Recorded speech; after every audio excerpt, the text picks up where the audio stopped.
बिस्मिल्लाहिर्रहमानिर्रहीम। अस्सलाम वालेकुम। आज हम बात करेंगे 7 चैप्टर के टॉपिक यंग मॉडल्स पे। चलिए सबसे पहले देखते हैं इसकी डेफिनेशन क्या है। डेफिनेशन में बताया जा रहा है the ratio of stress to tensile strain is called Young models. हमें यहाँ ये समझना है कि रेशियो का क्या मतलब है। रेशियो का मतलब होता है कि अगर आप एक चीज़ चेंज करोगे तो दूसरी चीज़ भी चेंज होगी। ये दोनों एक दूसरे के ऊपर डिपेंडेंट हैं।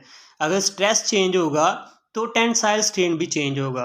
अगर आप ये समझना चाहते हो कि स्ट्रेस और टेंसाइल स्ट्रेन क्या है तो इसके लिए मेरी एक सेपरेट वीडियो है, डिटेल से आप उसको देख सकते हैं। चलिए, अगर हमें यंग मॉडल्स फाइंड करना है तो उसके लिए हमें उसका फार्मूला आना चाहिए। फार्मूले में दो ही चीज़ें दी हैं, एक स्ट्रेस और दूसरा टेंसाइल स्ट्रेन। डेफिनेशन में भी उन्हीं का जिक्र आया है। तो अगर हम स्ट्रेस को फाइंड कर लें और टेंसाइल स्ट्रेन को फाइंड कर लें तो हमारा तो यंग मॉडल्स फाइंड हो गया। तो ये बहुत इंपॉर्टेंट है बोर्ड के पॉइंट ऑफ व्यू से, बहुत दफ़ा बोर्ड में आया भी हुआ है। तो है भी बहुत सिंपल। और ये देखते हैं, सबसे पहले हम स्ट्रेस को फाइंड करते हैं। तो स्ट्रेस में क्या बताया जा रहा है, स्ट्रेस होता है फोर्स ओवर एरिया। अगर इसको सिंपल फॉर्म में लिखना हो तो यहाँ हम सिंपल में लिख सकते हैं force over area, F over A. चलिए, एक तो हमने फाइंड कर लिया, इसका मतलब है कि आधा क्वेश्चन हमारा सॉल्व हो गया। अब हमने फाइंड करना है टेंसाइल स्ट्रेन। तो टेंसाइल स्ट्रेन का फार्मूला क्या है, change in length over original length. अब इस स्टेप को हमें ज़रा समझना है, तभी हमें ये यंग मॉडल्स समझ आएगा। एक बात आपने ये याद रखनी है कि यंग मॉडल्स जो है वो लेंथ के ऊपर बात करता है, तो इसलिए यहाँ पे आया चेंज इन लेंथ। तो क्या मतलब है चेंज इन लेंथ का, इसको ज़रा समझते हैं। मान लो हमारे पास एक रॉड है। अब उस रॉड की जो लेंथ है वो एल है।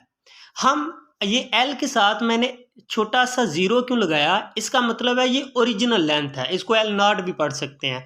अगर इस रॉड के ऊपर आप फोर्स लगाते हो और उसको थोड़ा खींचते हो तो वो थोड़ा सा बड़ा हो गया।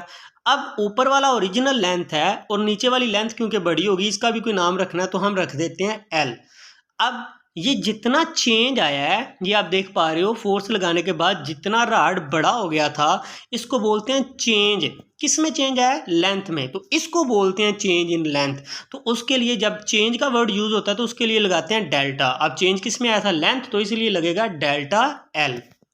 अब इसको शॉर्ट फॉर्म में लिखने के लिए अगर हमने चेंज इन लेंथ फाइंड करना है तो बड़ी रकम से छोटी निकालेंगे। मान लो पहले थी हमारी रॉड की लेंथ थी 20 सेंटीमीटर, जब आपने इसके ऊपर फोर्स लगाई तो वो हो गया 50 सेंटीमीटर। तो अगर आपने ये देखना है कि इसमें कितना चेंज आया तो आपको 50 में से माइनस करना पड़ेगा 20, तो आंसर आ गया 30। इसी तरह यहाँ भी हमें क्या करना पड़ेगा, हमें बड़ी रकम मतलब एल में से माइनस करना पड़ेगा एल नॉट, छोटी रकम को माइनस करना पड़ेगा। और नीचे तो फार्मूला ये बता रहा है कि आपने ओरिजिनल लेंथ लिखनी है, और ओरिजिनल लेंथ हमारे पास क्या थी, ऊपर वाला रॉड जिसका नाम है एल नॉट, ओरिजिनल लेंथ। अब इसको जब दरमियान में प्लस या माइनस आ जाता है तो इसका मतलब होता है ये चेंज हो रहा है, या तो वो प्लस होके चेंज हो रहा है या माइनस होके चेंज हो रहा है। तो उसके लिए हम लगा लेते हैं डेल्टा का साइन।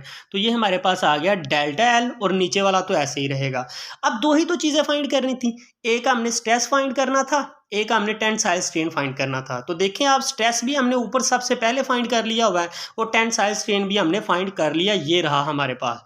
चलिए जल्दी से हम इसमें वैल्यू पुट कर देते हैं। हम लिखेंगे ये y था तो y लिख लिया, आगे इक्वल क्या है, ऊपर वैल्यू है हमारे पास स्ट्रेस की, तो स्ट्रेस की वैल्यू क्या है, फोर्स ओवर एरिया।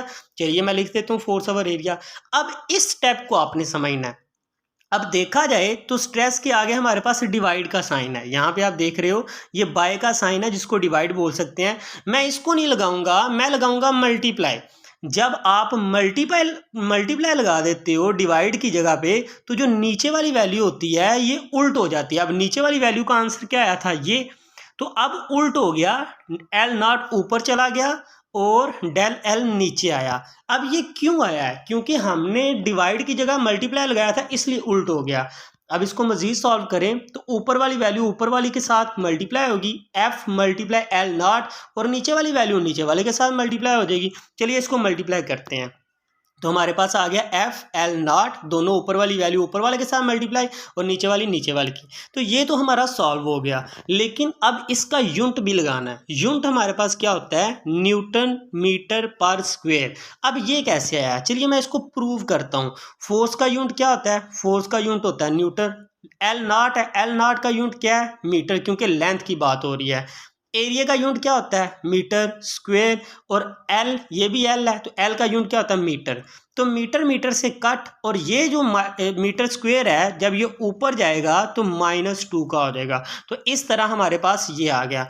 याद रखना है ये प्रेशर का भी यूनिट है, याद रखना है ये 1 पास्कल के भी इक्वल है, याद रखना है ये स्ट्रेस का भी यूनिट है, याद रखना है ये यंग मॉडुलस का भी यूनिट है। तो अगर पेपर में पूछ ले ये किस किस का यूनिट है, तो ये सारे एमसीक्यूज भी आपके कवर हो सकते हैं। तो होप सो बच्चे आपको वीडियो की समझ आई है। अगर कोई भी क्वेश्चन है तो आप कमेंट सेक्शन में पूछ सकते हैं। कोशिश की है कि छोटी सी वीडियो में आपको आपके टॉपिक में जो कुछ भी है सारा कुछ आपको क्लियर कर दिया जाए।